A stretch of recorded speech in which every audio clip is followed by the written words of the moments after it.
Kita akan mendengarkan firman Tuhan dari Yohanes 1 ayat 1 sampai 14. Kita baca bersama-sama. Yohanes 1, firman yang telah menjadi manusia. Saya aja membaca, atau Bapak Ibu punya Alkitabnya? Kita baca bersama-sama. Saya ayat yang ganjil, Bapak Ibu ayat yang genap. Pada mulanya adalah firman, firman itu bersama-sama dengan Allah, dan firman itu adalah Allah. Ya, pada mulanya bersama-sama dengan Allah.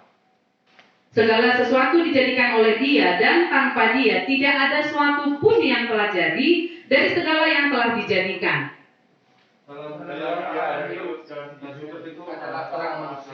Terang itu bercahaya di dalam kegelapan, dan kegelapan itu tidak menguasainya.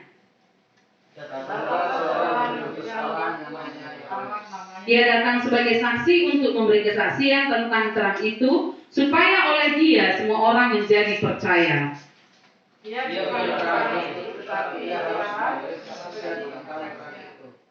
Terang yang sesungguhnya yang menerangi setiap orang sedang datang ke dalam dunia. Dia telah ada di dalam dunia dan dunia dikeluarkannya, tetapi dunia tidak mengenalnya. Ia datang kepada milik kepunyaannya, tetapi orang-orang kepunyaannya itu tidak menerimanya. Tetapi semua orang yang menerimanya diberinya kuasa supaya menjadi anak-anak, yaitu mereka yang percaya di dalam namanya. Orang-orang yang diperanakan bukan dari darah atau dari daging, bukan pula secara jasmani oleh keinginan seorang laki-laki, melainkan dari Allah. Firman itu telah menjadi manusia dan dia di antara kita. Dan kita telah melihat kemuliaannya, yaitu kemuliaan yang diberikan kepadanya sebagai anak tunggal Bapa, penuh kasih karunia dan kebenaran. Haleluya. Sampai di situ firman Tuhan yang kita baca hari ini. Tema kita pada hari ini adalah firman yang menjadi manusia. Kebetulan pada hari ini masuk ke dalam bulan Desember. Jadi momen Natal. Per tanggal 1 Desember saya sudah mengikuti Natal lewat Zoom. Jadi firman yang menjadi manusia, topik sekarang yang kita dengarkan firman Tuhan berkesempatan luas untuk didengarkan juga di bulan Desember ini sampai tanggal 31. Kita akan belajar firman Tuhan dari Yohanes 1 ayat 1 sampai 11. Yang pertama kita mempelajari sejarah Injil Yohanes.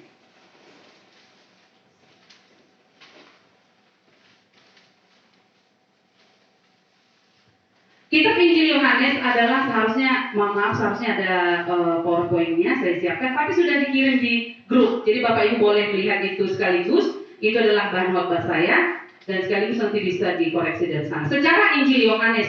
Yang pertama, kitab Injil Yohanes adalah kitab keempat yang dipakai oleh Tuhan untuk menyaksikan anaknya Yesus Kristus datang ke dunia ini. Yang kedua, Allah tidak memakai saksi tunggal, tetapi Allah menyediakan saksi lebih daripada 2 orang. Untuk menekankan betapa pentingnya, betapa benar-benar dan benar, sungguh-sungguh benar kesaksian yang akan dibawa itu, maka Allah tidak hanya memakai 2 saksi, tetapi memakai 4 saksi. Yang ketiga, Injil Yohanes adalah Injil yang menyempurnakan pengertian tentang siapakah Yesus Kristus dari ketiga Injil sebelumnya. Yang kedua, mari kita mengenal Injil Yohanes, halaman yang kedua di PPT saya. Ada 4 urutan Injil dan dalam penekanan yang berbeda. Bapak Ibu di sana nggak saya tuliskan, tapi kita boleh memperhatikan bahwa Injil Markus adalah Injil yang tertua. Injil yang pertama ditulis oleh Petrus. Sebenarnya Injil Markus itu disebut juga Injil Petrus, tapi ditulis oleh muridnya yang namanya Markus. Nah, Injil Markus ini menekankan Yesus sebagai seorang hamba, sebagai pelayan bagi seluruh dunia yang memiliki kerendahan hati dan yang melayani semua orang. Nah, Injil Matius, Injil yang kedua adalah yang menekankan Yesus sebagai raja orang Yahudi. Jadi kalau bicara tentang Matius, itu bicara tentang keyahudian. Makanya hanya di Injil Matius yang bicara tentang perceraian yang heboh itu, hanya di Injil Matius, karena itu mengarah ke hukum Taurat, ke kehidupan orang Yahudi. Injil yang ketiga adalah Injil Lukas. Lukas itu seorang dokter, dia bukan orang Yahudi, dia orang Yunani. Oleh karena itu dia menekankan bahwa Yesus sebagai manusia yang utuh, yang mempunyai sifat kemanusiaan yang sempurna dan dapat dibuktikan dengan segala sesuatu. Jadi orang yang intelektual. Jadi dia bisa membuktikan detailnya. Makanya film yang terkenal itu diambil dari Injil Lukas, ya kan? Jadi dikatakan di sana bahwa Yesus disebut di sana sebagai manusia yang sengsara, manusia yang menderita, manusia yang mengalami kesulitan dalam tubuhnya sebagai manusia. Ketiga Injil ini membicarakan fokus kepada kemanusiaan Yesus Kristus. Tetapi Injil Yohanes adalah Injil yang unik. Satu-satunya Injil yang tidak membicarakan tentang kelahiran Yesus Kristus, tidak membicarakan tentang kematian dan masuk ke sorga, enggak. Tetapi yang dibicarakan adalah bahwa Yesus adalah Allah. Dia adalah firman yang menjadi manusia. Itu yang akan kita pelajari hari ini Bapak Ibu. Jadi Injil Yohanes ini adalah menekankan keilahian Yesus Kristus, bahwa Yesus adalah firman yang menjadi daging, yang menjadi manusia, dan Allah itu menyatakan dirinya sebagai manusia dan datang sendiri ke dunia ini dan hidup di tengah-tengah manusia.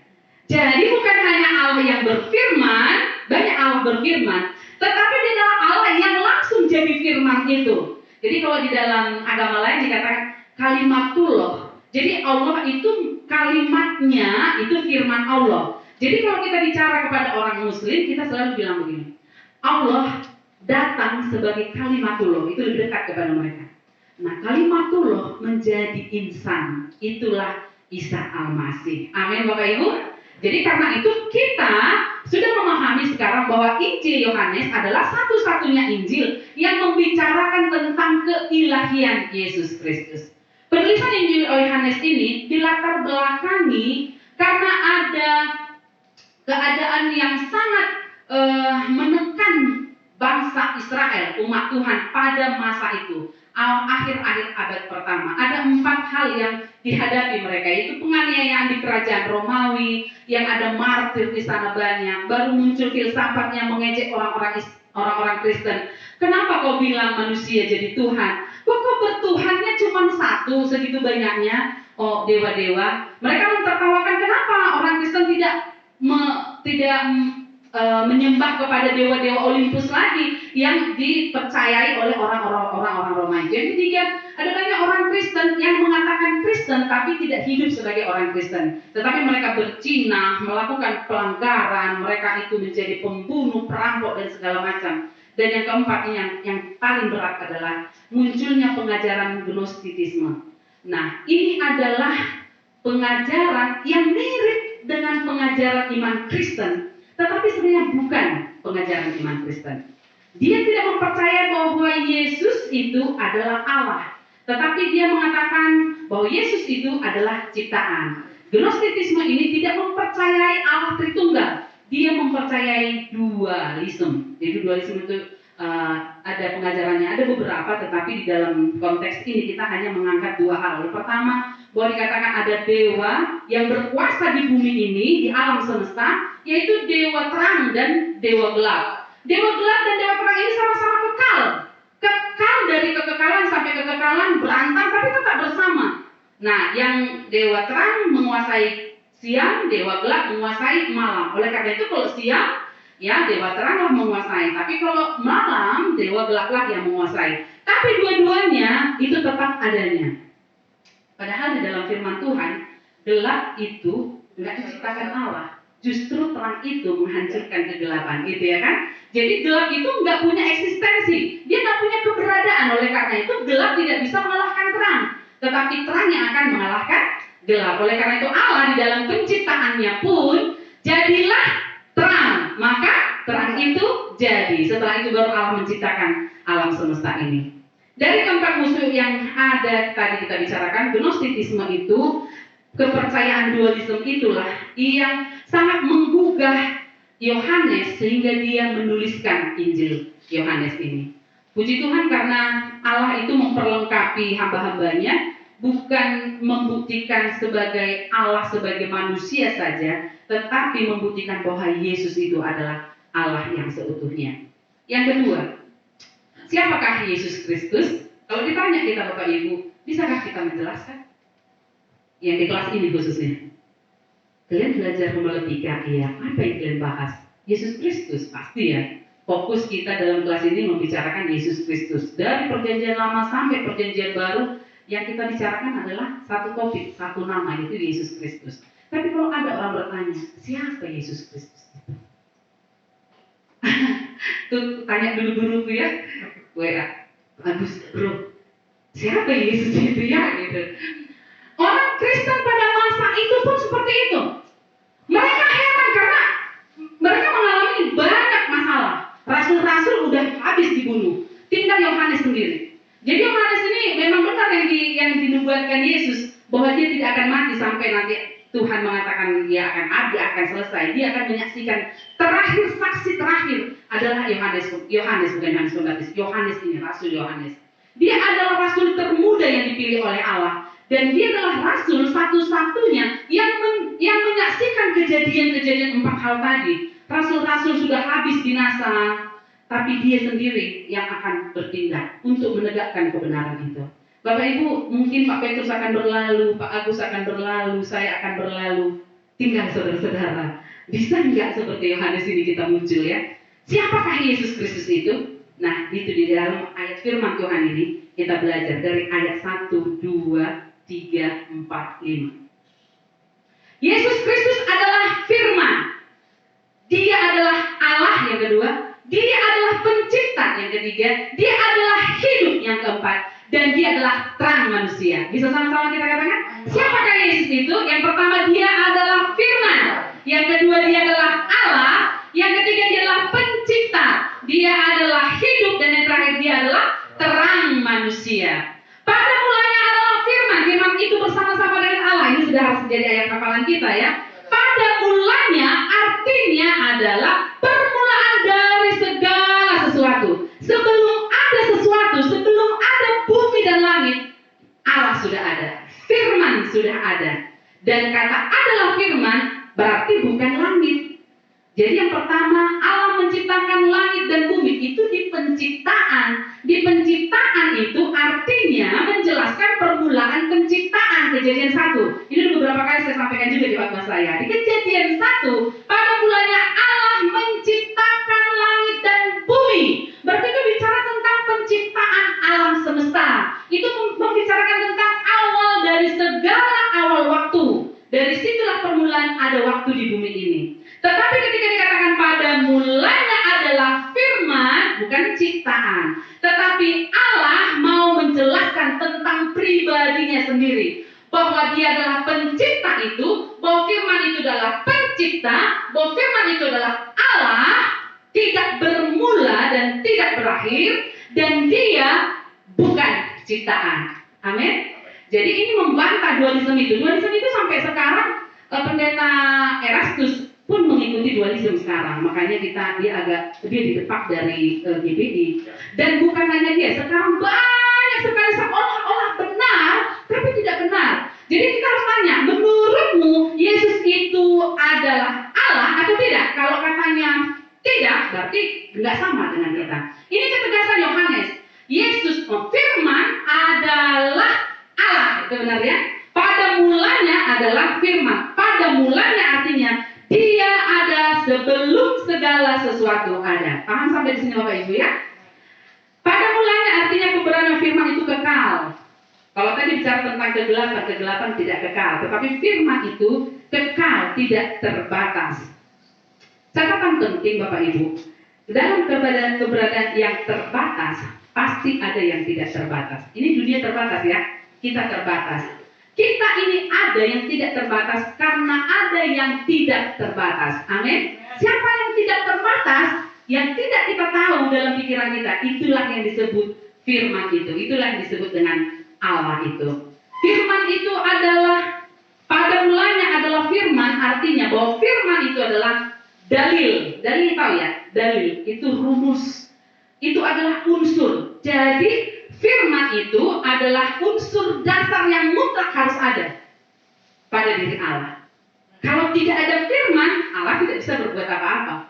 Oleh karena itu Allah daripada mulanya, dari penciptaan, dia berfirman. Allah pada mulanya menciptakan langit dan bumi dan dia berfirman. Oleh karena itu, firman adalah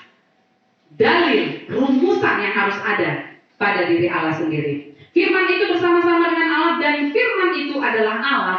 Ia pada mulanya bersama-sama dengan Allah. Maksudnya adalah bahwa firman itu bersama-sama dengan Allah, artinya terkait satu dengan yang lain. Bapak Ibu kalau lihat rantai, kalau rantai itu masih utuh, masih satu kan? Tapi kalau rantai itu sudah putus, lepas, bisakah? Tidak bisa, tidak ada lagi kekuatannya. Firman itu dengan Allah terkait satu dengan yang lain. Tidak ada perbedaan, tidak ada perselisihan. Karena firman itu adalah diri Allah sendiri.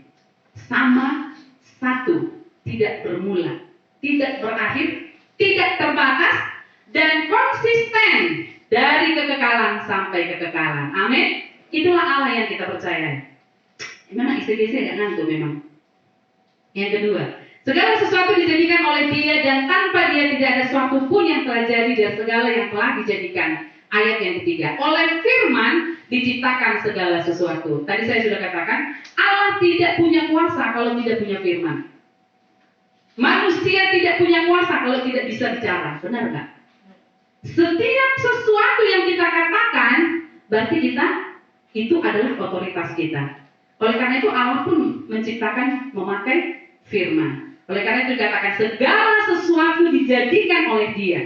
Dan tanpa, oleh Dia firmannya, tanpa firman tidak ada yang terjadi, tidak ada yang ada di dunia ini. Berarti segala sesuatu yang ada di dunia ini semuanya karena firman. Ini nggak bicara anugerah ya, semua karena anugerah benar. Tapi dalam tema ini semuanya karena firman. Di sini bicara tentang konsep Tritunggal, Bapak Ibu.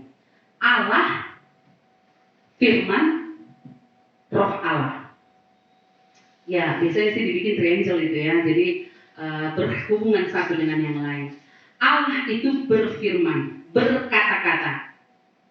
Setiap kata yang keluar, Bapak Ibu coba renung-renungkan.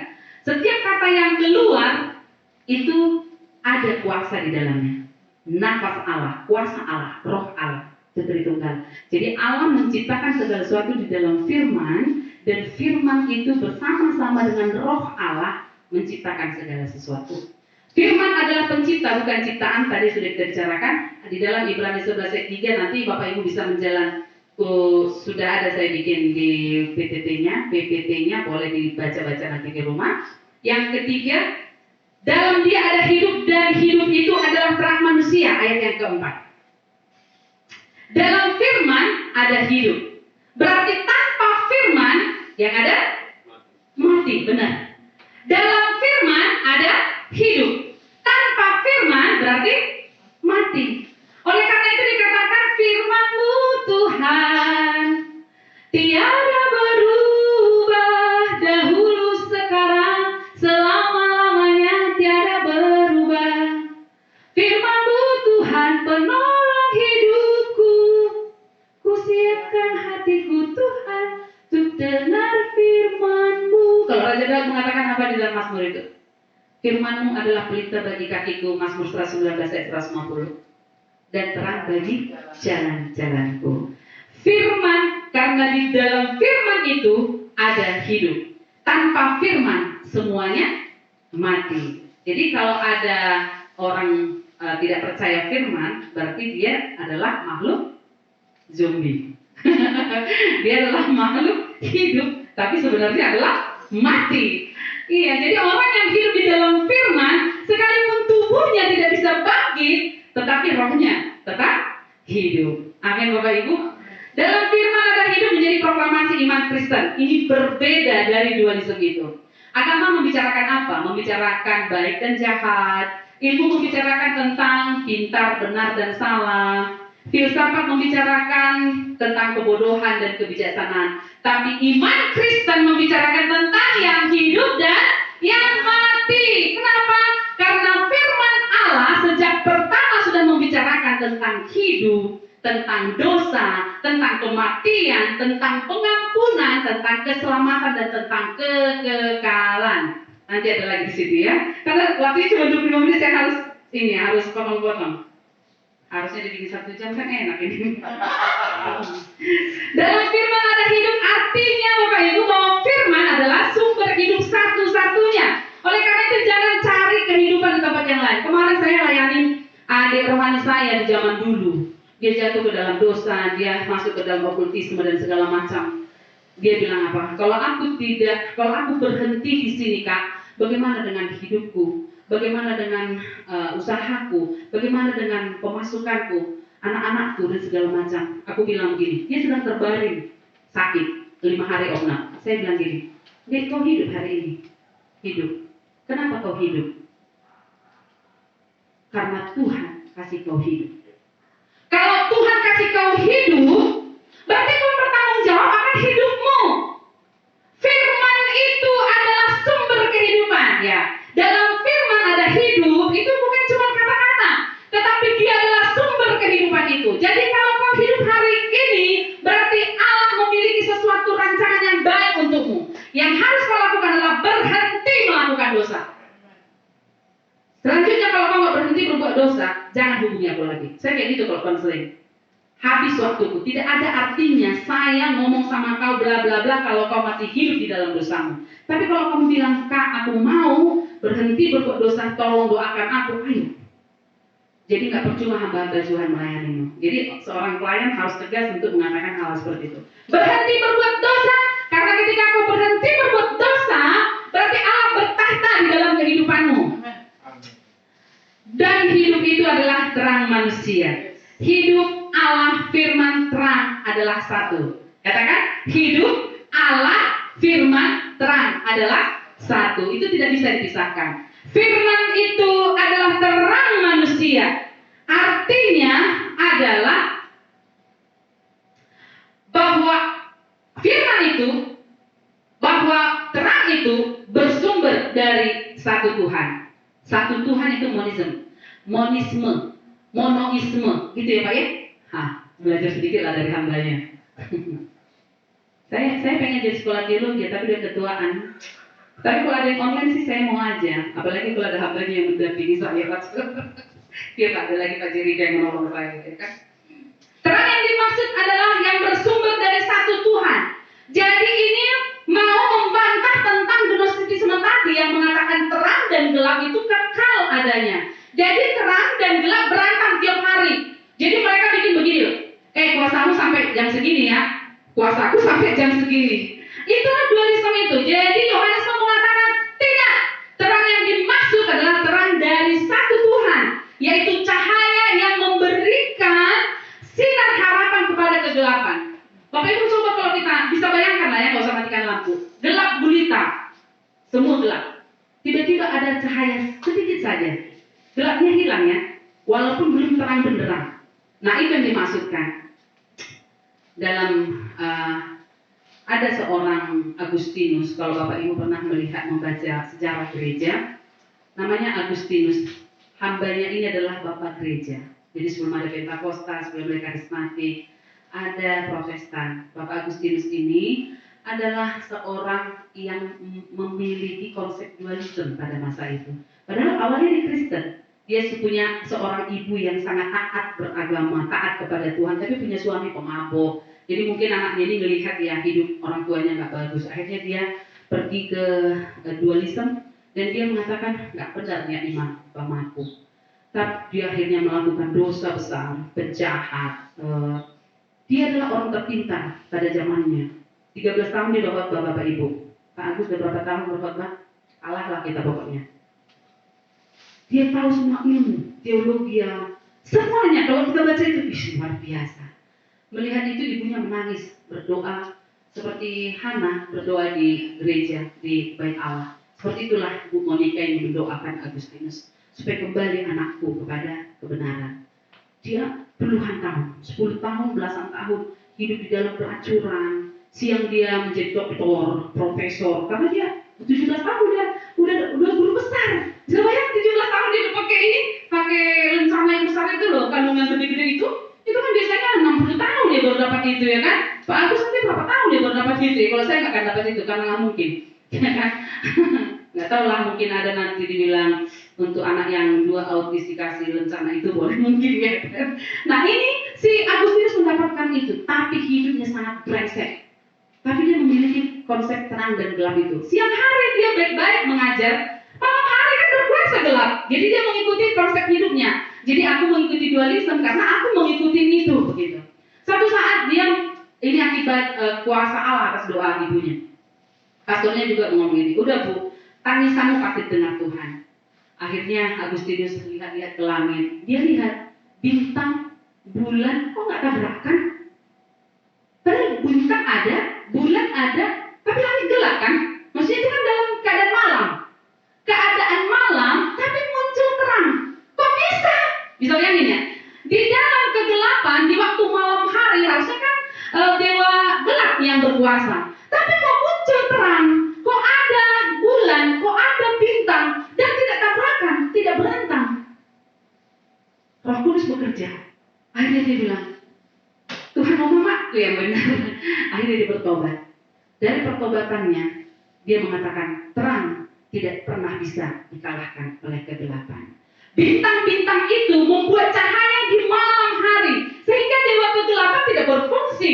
Kalah dong dewa kegelapan. Bahkan adalah terang. Dari situ dilihat berarti yang benar adalah bahwa terang itu kekal, tetapi gelap itu tidak kekal. Dia tidak punya intensitas. Dia nggak punya keberadaan. Dia nggak punya identitas. Gelap itu bisa dikalahkan oleh terang. Oleh karena itu Bapak Ibu jangan takut kegelapan. Tetapi sinarilah kegelapan itu dengan terang firman Tuhan. Amin. Dari situ dia bertobat dan akhirnya dia bilang kepada pelacur yang sudah punya anak. Dia bilang, kau pergilah, kau ambil anakku ini, aku brengsek, aku mau jadi orang suci. Itulah dia akhirnya mengkhususkan diri menjadi seorang hamba Tuhan. Luar biasa Bapak Ibu. Terang yang sesungguhnya bercahaya di dalam kegelapan di ayat 5. Dan kegelapan itu tidak menguasainya. Terang bersinar di dalam kegelapan dan mengalahkan kegelapan. Terang memberikan pengharapan yang kekal. Terang itu menyatakan bahwa Tuhan itu satu, bukan dua. Jadi Tuhan kita berapa? Satu, bukan dua. Dan di dalam kekekalan Allah sudah menang mengalahkan kegelapan. Sampai selama-lamanya Allah pasti akan menang. Bapak Ibu yang terkasih dalam Tuhan Yesus Kristus, yang selanjutnya kita akan lompati tentang Yohanes Pembaptis. Sebenarnya sih banyak sekali ya kalau belajar ini. Tapi temanya sebenarnya tentang ayat 6 sampai 9 adalah kesaksian yang membawa manusia percaya kepada terang. Ini kita pelajari tentang Yohanes Pembaptis sedikit supaya kita bisa merendahkan hati seperti Yohanes Pembaptis. Dia mengatakan, aku bukan terang itu, karena terang yang sesungguhnya sedang ada di dunia ini. Datanglah seorang yang diutus Allah namanya Yohanes. Yohanes Pembaptis adalah pembatasan antara perjanjian lama dan perjanjian baru. Dia satu-satunya orang yang dipilih oleh Allah, bukan sejak mudanya, tapi sejak dalam kandungan. Bahkan sebelum dikandung pun dia sudah dinubuatkan di kitab Yesaya bahwa akan ada orang yang berseru-seru untuk menyatakan kebenaran firman Allah dan membuka jalan bagi Tuhan Yesus. Itulah Yohanes Pembaptis. Dan dia taat sebagai hamba Tuhan, taat terus dan tidak mau meninggikan diri. Sampai ada kalimatnya, dia harus makin bertambah, aku yang harus makin berkurang. Nama Yesus itu bukan anak ya, nama Yesus yang harus disembah. Yohanes Pembaptis membuktikan bahwa Yesus adalah Allah, bahwa Yesus adalah Tuhan. Dia menyaksikan bahwa Yesus adalah juru selamat yang sudah dinubuatkan oleh para nabi. Bapak Ibu, kalau bicara tentang Yohanes Pembaptis, kita harus menyadari segala kelemahan kita.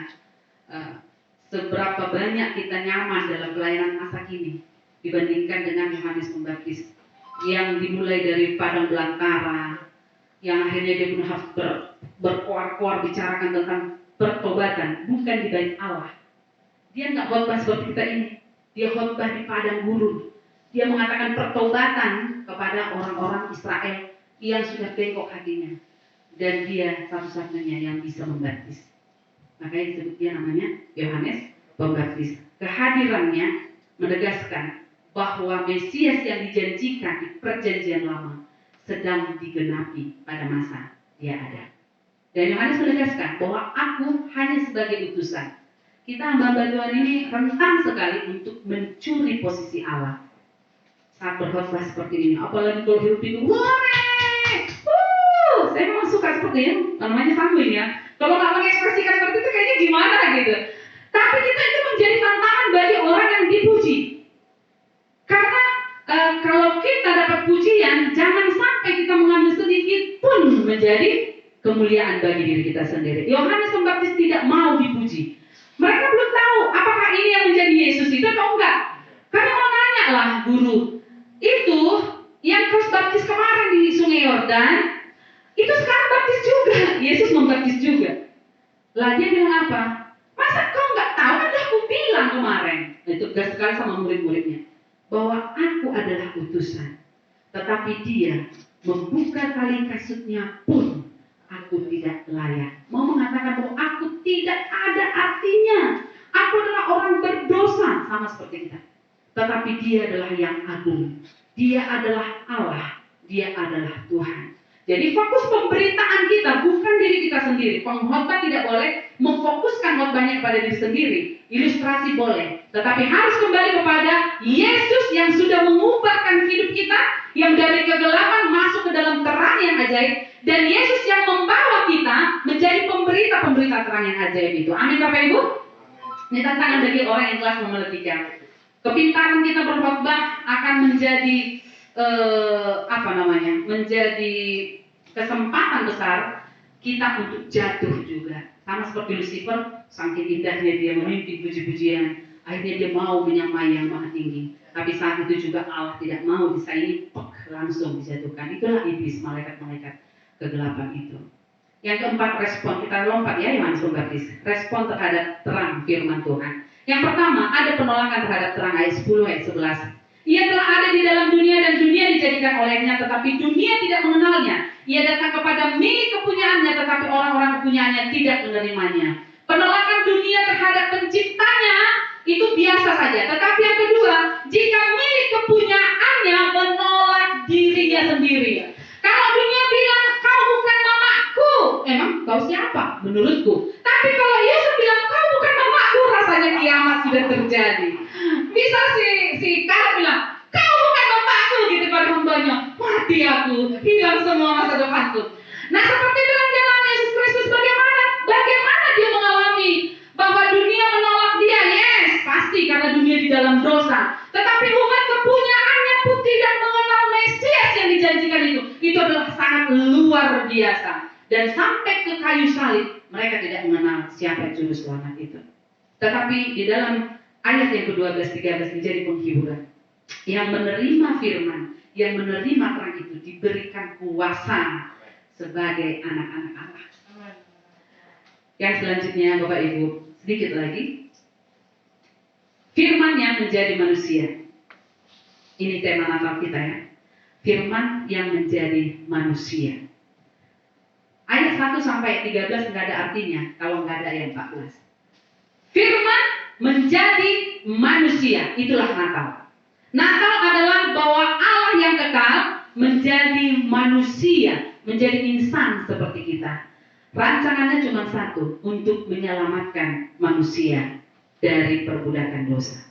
Menyelamatkan kita yang hidup di dalam kegelapan tadi supaya masuk ke dalam terang yang ajaib. Di dalam Yohanes 3 ayat 16 dikatakan, karena begitu besar kasih Allah akan dunia ini, sehingga dia mengaruniakan anaknya yang tunggal, supaya setiap orang percaya kepadanya tidak binasa, tetapi mendapatkan hidup yang kekal. Ayat ini dilatar belakangi Kejadian 3, di mana Adam dan Hawa jatuh ke dalam dosa, dan mereka mengambil inisiatif untuk menyelamatkan diri mereka sendiri, tetapi mereka tidak terselamatkan kalau bukan Allah yang berinisiatif untuk menyelamatkan. Oleh karena itu dikatakan firman menjadi manusia, artinya adalah firman Yesus itulah yang berinisiatif, bahwa Allah yang berinisiatif untuk menyelamatkan manusia.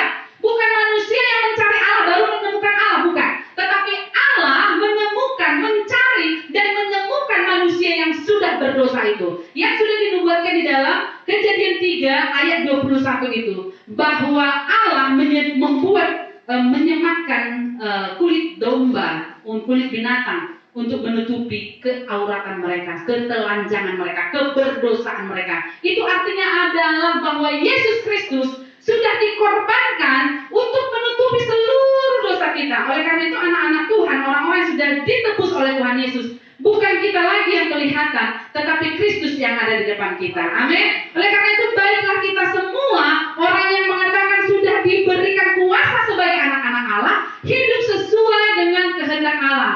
Bahwa kita bukan diri kita lagi, tetapi Allah yang ada di depan kita. Dan sinaran Allah itulah yang akan menolong kita hidup di dalam terang itu. Dan firman Tuhan mengatakan supaya kita orang-orang yang sudah diselamatkan, orang-orang yang sudah dipilih Allah, pergi memberitakan kabar baik itu. Jadi Natal bukan hanya heboh untuk merayakan Yesus lahir, hore, bukan saja. Bukan titik di situ, tetapi Allah mau mengatakan beritakanlah kepada seluruh makhluk bahwa Allah sudah menjadi manusia, bahwa Allah sudah menyediakan keselamatan bagi setiap orang yang masih hidup di dalam kegelapan. Oleh karena itu Bapak Ibu, implikasinya dari firman Tuhan ini yang pertama, orang percaya meneladani Yohanes dan Yohanes Pembaptis mampu mengenal, memahami, membedakan pengajaran yang benar dan berani menentang pengajaran yang tidak sesuai dengan firman Tuhan. Yang kedua, tidak menolak tetapi mengenal, mengimani Yesus Kristus adalah firman dan Yesus Kristus adalah satu-satunya juru selamat. Yang ketiga, menyadari dan mengimani kehadiran Allah di setiap waktu kita dan kita hidup di dalam terang dan kasih Allah. Yang keempat, kita turut mewartakan kabar keselamatan dari Allah kepada seluruh umat. Sebagai bukti apa? Sebagai bukti bahwa kita sudah diberi kuasa sebagai anak-anak Allah. Selamat Hari Natal 25 Desember 2021. Selamat merayakan kelahiran Yesus Kristus Tuhan kita, Sang Firman yang telah menjadi manusia. Tuhan memberkati. Mari kita berdoa. Terima kasih Tuhan untuk firman-Mu yang kekal, yang tidak berubah. Kami manusia ciptaan-Mu harus berubah, mengikuti yang kekal,